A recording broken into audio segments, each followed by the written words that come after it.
What's up, lore masters? I keep getting requests to give my pitch for a Star Trek show, so here we go. My pitch to CBS for Star Trek Destiny, and no, the name wasn't stolen from the novel series nor my idea, I'm using what CBS has already deemed will be the name, but anyway, my pitch to CBS for Star Trek Destiny will be a series that's set 10 years after the Dominion War. The entirety of Season 1 and 2 will be a Soul of the Federation type deal. What should the Federation, and by extension Starfleet, be at this point? Do some elements of the Federation blame Starfleet for what happened during the Dominion War itself? While I make light of it, we have to remember that Starfleet didn't listen to the Dominion when they told them not to go into their territory. Now, there's obviously more to the story, but in the public's eye, that may not be enough. And in the end, the ultimate question is, what should Starfleet be? Should it be militaristic? Should they be explorers? A mix of the two? Did the Dominion achieve some of its goals by changing Starfleet from an exploration outfit to that of a military one? Also, story will always come first. Trek has always been about that. But we do need to keep in mind the rich history of Trek storytelling. With that in mind, the show will also have very subtle social commentary looking at immigration, overreach of government branches, and the toxicity of being too extreme. So let's just go through the first episode. And there's no other way that I could think to start it but with a voiceover by none other than Jean-Luc Picard. During his monologue, there would be specific scenes highlighting what he is discussing, a brief history of what has happened, if you will. The monologue would go something like this. In a time before the Federation, the galaxy was a dangerous place. Governments would fight other governments, and trust was a luxury that could not be afforded. The Federation was an idea born of adversity, a dream that diverse peoples could come together and create something more, a better universe. That idea would be tested by those who hated unity, and while that idea would bend, it would not break. The Federation would continue to grow across the galaxy and become one of the most powerful forces for good. A golden age where exploration was the primary goal and every species was motivated to improve themselves. And during this time, this idea would become an ideal. But nothing lasts forever, and that ideal would be challenged. First against the Borg, and then the Dominion. The Dominion War would claim hundreds of thousands of lives, worlds captured and ravaged, but as before, the ideal would not break. Starfleet and their allies would rise up against the Dominion and defeat them, but it was not without cost.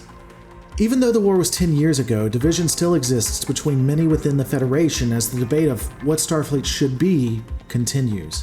Many wish to return to exploration and freedom, while others still demand that Starfleet stay a military organization, that the Federation could never again be threatened by the likes of the Dominion. After this dialogue, the scene would fade to Jean-Luc Picard looking into a mirror.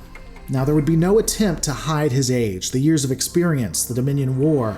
A long life would be reflected. He'd be in civilian clothes, but clearly in the quarters of a Federation starship. The familiar beep of the door alerting him someone was there could be heard. He would have one word: come. A young Lieutenant Commander Vulcan male would walk in, his hands behind him, acting very regal. The Vulcan would state, "Ambassador, your presence is requested at Transporter Room 5. The captain wishes you to be there when we receive the leader of the Cardassian Union." The two would have some small talk while they made their way to the transporter room, including discussing the captain's lineage, her great-grandfather, Thylek Shran, and additionally, the conversation would discuss her unorthodox way of commanding the ship. During this time, the Vulcan XO would show some mild irritation at times, though he would speak of how educational and invaluable the captain has been to him. Picard would stop walking, pause a moment, and note, "Why, Commander, if I didn't know better, I'd say you are emotionally invested with her." The XO would scoff and shake his head, stating that he merely was pointing out how illogical she can be, and yet the contradiction of how much of an asset to Starfleet she is regardless. The scene would cut and show them walking into the transporter room, the captain already being there. Obviously an Andorian female, she would walk over smiling and reach out to shake Picard's hand. "Ambassador," she would say, then looking at the Vulcan XO, would give some form of jibe. Now, it's important to note that this wouldn't be something negative, that this would be friendly, something humans could relate to, friends giving other friends a hard time. And the XO, while mildly annoyed, would seem to accept it and even understand. There would be some pleasantries given, and then ultimately the captain would speak up again and say, "Ambassador, before our guest arrives, the commander here had a question." The XO would try to play it off and say that they should wait and do it another time, but the captain would raise her hand, shake her head, and state again, "Number one, just ask him." Ultimately, the Vulcan would clear his throat and look to Picard. "Sir, the captain and I were wondering, you decided to become an ambassador instead of accepting an admiral's commission. We wanted to know why." Picard would be surprised, but ultimately smile and respond. "I was told by a friend, a mentor really. Don't let them promote you, don't let them transfer you, don't let them do anything that takes you off the bridge of the ship. Because while you're there, you can make a difference." A brief pause, and then he continues. "When it became obvious that I would not be able to stay captain, I resigned and became an ambassador to continue to make that difference." Before either the CO or XO could respond, the transporter would activate and a much older, seasoned Elam Garak would be standing there.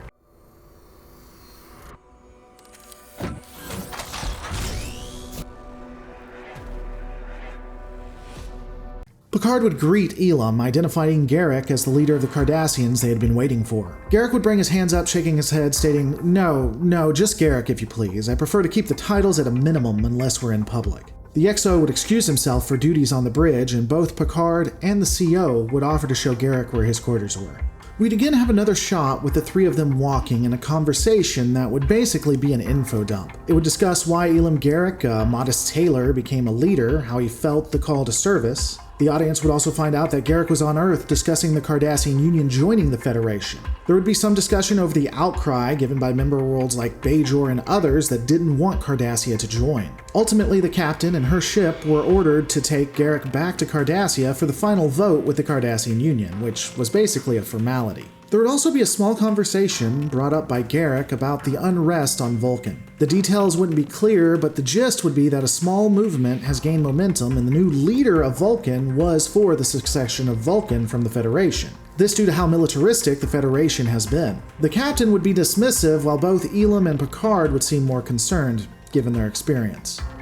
Finally, we get a shot of the hero ship. At first it would show Earth, and then a passing shot of the USS Destiny, an Akira-class vessel. The shot would follow the Destiny as it enters into warp. The next shot would be the Akira at warp with the captain's log, and the captain would say that the ship has been at warp for about 7 hours and was on its way to Cardassia to return Garak. Again, it would be discussing how he would be at the final vote from the Union to join the Federation. There would be some note, again, of the tension given that the Cardassians joining, and another note about the anti-Federation protests on Vulcan. The scene would cut to Picard, the XO, the captain, and Garak dining at the captain's quarters. The captain would have an ice cream-like dish in front of her that she would seem to be thoroughly enjoying.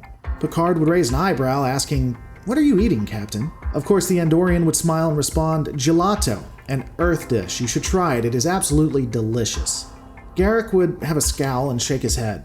"I'd rather not. I've had my fill of Earth dishes. I don't think I'll ever look at root beer again. I'm more interested in your thoughts on the dismantling of the listening posts at the Romulan border." The captain would push retreat aside while continuing to smile and state, "I think it's great. Walls don't make good neighbors, whether it's a digital wall like a listening post or a real wall."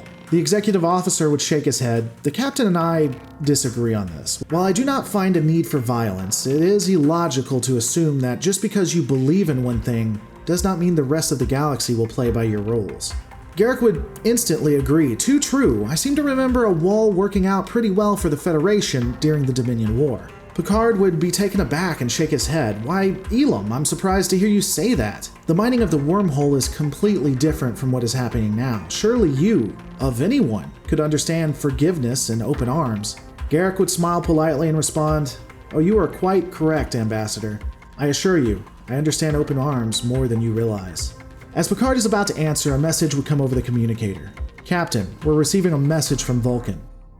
The captain would seem annoyed. "Not now, Lieutenant. Have it recorded for..." She would be cut off by the voice. "No, ma'am, you don't understand. The head of state for Vulcan is giving an address. Vulcan has seceded from the Union, and..." A brief pause, and everyone would look pensive. The captain would speak up. "And what, Lieutenant?" "Ma'am, the Vulcan defense systems have been deactivated, and a Romulan task force has decloaked and is taking up positions around the planet. Starfleet forces are moving to engage, but they are heavily outnumbered. Vulcan has officially requested to become a part of the Star Empire." Everyone would look at the captain, pensive music playing and a brief pause. The captain would look shocked, her next words resonating. "Red alert. Set course for Vulcan, maximum warp. Cut to black." And end of episode 1. And that would be how I would have done episode 1. Now, this is just off the top of my head. I'm sure that I would talk with other writers and really bring it down, but that would be the gist of it. The first half of the season would be the question on whether the Vulcans can secede from the Federation, why they would want to, and what that means. Discussion of personal rights over the common good, the militarization of Starfleet, and how a very divided people can stay together. The Romulan Star Empire would be used as a plot device to continue division within the Federation. You would have spies wanting to talk about freedom of speech and pushing for people to fight each other. My idea ultimately has drama meet action and a very similar feel to that of Deep Space Nine. But this was just my thought, my first go. What are yours? If this seems popular, i.e. more than a few thousand actually watch this video, I may try to do a follow-up and outline the complete first season. But I need your thoughts. If you hate it, let me know. How would you write a Star Trek series? What's your pitch? If you loved it, what do you like about it? How would you like to see this go? What would you theorize should happen next? Because guys, remember in the end, all of our lives are just stories. So we should make them good ones.